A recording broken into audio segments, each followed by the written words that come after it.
ఇది ఎముడుకు మొగుడు అండి. ఎముడుకు మొగుడు రిలీజ్. ఎందుకంటే అప్పుడు చిరంజీవి గారి టైటిల్ అండి అది. సో ఆయన వెళ్ళి అడ్డల చెంటి గారు వెళ్ళి అడిగారు, ఇలా ఎముడుకు మొగుడు పెట్టుకుంటున్నామంటే ఓకే అండి అంటే మీరే రావాలి అండ్ ఆయన ఆ టైటిల్ కాబట్టి సార్ మీరు వస్తే బాగుంటుందంటే అప్పుడు ఆయన కరెక్ట్గా ఎక్కడో అవుట్డోర్ ఎక్కడికి వెళ్ళారండి. లేదు నేను రాకపోయినా నేను చరణ్ పంపిస్తానని చరణ్ వచ్చారండి. చరణ్ గారు వచ్చి ఏమన్నా అన్నారంటే మా నాన్నగారు టెక్లు నేను చేసుకుంటా మీరు లేదండి, ఆయన అప్పుడు స్టేజ్ మీద చెప్పారు కదండి, నరేష్ చంటబ్బాయి సినిమా చేస్తే చూడాలని ఉంది అని ఆ రోజు అన్నారండి.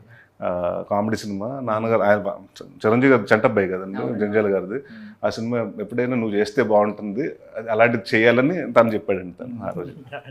ఓకే, సో బాలయ్య బాబు గారు మీరేమో చేతులు కట్టుకుని మరీ ఉన్నారు ఏంటి? ఇది ఇద్దరు పక్క పక్కనే జరుగుతుందండి షూటింగ్. యాక్చువల్లీ వాళ్ళది ఇట్లు మారేడుమిల్లి ప్రజానికం జరుగుతుందండి. వాళ్ళది మన ఆ సినిమా ఏంటండి మన గోపి వీరసింహారెడ్డి షూటింగ్ జరుగుతుందండి. యాక్చువల్లీ మాది నెక్స్ట్ డే నుంచి షూటింగ్ అంటే వాళ్ళది ముందు రోజుకి అయిపోవాలి సెట్లో, అదే సెట్లో. దాని ముందు రోజు వర్షం పడిందండి. సో వర్షం పెడితే మొత్తం అంతా ఇది అయిపోతే డిస్టర్బ్ అయిపోయి హాఫ్ డే పోయిందండి.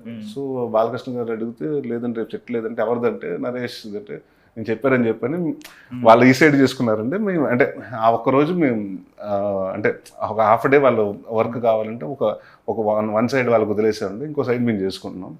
సో కరెక్ట్గా ఆయన వెళ్తున్నారు, ఇంకా అయిపోతుంది. ఆ రోజు లంచ్కి ఎక్కడికి వెళ్తుంటే కలుద్దామని మార్నింగ్ ఆల్రెడీ వెళ్ళి కలిసి వచ్చానండి. ఆయన బయలుదేరుతున్నారు కరెక్ట్గా.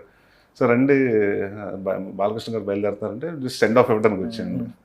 సో లైక్ ఆయన ఏదో మామూలుగా అందరితో మాట్లాడుతున్నారండి. అప్పుడు రేపు ఒక తమ్ముళ్ళు చూస్తారు మీరు, అంటే బాలకృష్ణ గారి కోసం నరేష్ గారు ఏం త్యాగం చేశారో తెలుసా అని చెప్పి ఏం చేశారు ఇప్పుడు ఒక రోజు త్యాగం చేశారు కదా మీరు, అలాంటిది ఒక హాఫ్ డే అది వస్తుంది మీకు. అలానే కదండి, అంటే ఇప్పుడు అక్కడ వర్క్ అవ్వలేదండి, వాళ్ళు సెట్ అనుకున్నారు ప్లస్ గోపి గారు అందరూ తెలిసిన వాళ్ళు. ఇట్స్ ఆల్వేస్ అవుతుంది. ఏమవుతుందంటే చాలాసార్లు మేము కూడా ఏమవుతుందంటేనండి ఆర్టిస్ట్కి ఒకసారి కావాలి. ఇప్పుడు వెనిల్ కిషోర్ కావాల్సి వస్తుందండి ఈ సినిమా చేసినప్పుడు, మాకు హాఫ్ డే వరకు కావాలి శంకర్ గారి సినిమా అంటే మేము పంపిస్తాం జరుగుతుందండి. అది మాట్లాడుకుంటూ ఉంటాం, ముందు అతను వర్క్ తీసేసుకుని పంపిస్తుంటుంది. ఇట్స్ ఆల్ అంటే నేను 2-3 సినిమాలు చేసినప్పుడు అంటే మొన్న కూడా అండి, ఇప్పుడు నా స్వామి రంగా జరుగుతుంది ఆ ఒకటి అడగండి. నా మార్నింగ్ ఏమో అక్కడ షూటింగ్ చేసుకొచ్చింది ఆ ఒకటి అడక్కు, నైట్ వచ్చి హైదరాబాద్ వైజాగ్ వచ్చింది, నైట్ నా స్వామి రంగా షూట్ చేసి మళ్ళీ పొద్దున్న వెళ్ళిపోయాడు. సో ఒకసారి ఏమవుతుందంటే మనకు ఆ డేట్స్ ఆ ప్లేస్ రిక్వైర్మెంట్ బట్టి మనం అడ్జస్ట్మెంట్స్ ఉంటాయండి. అవన్నీ ఇండస్ట్రీలో it's very common thing and practice అది.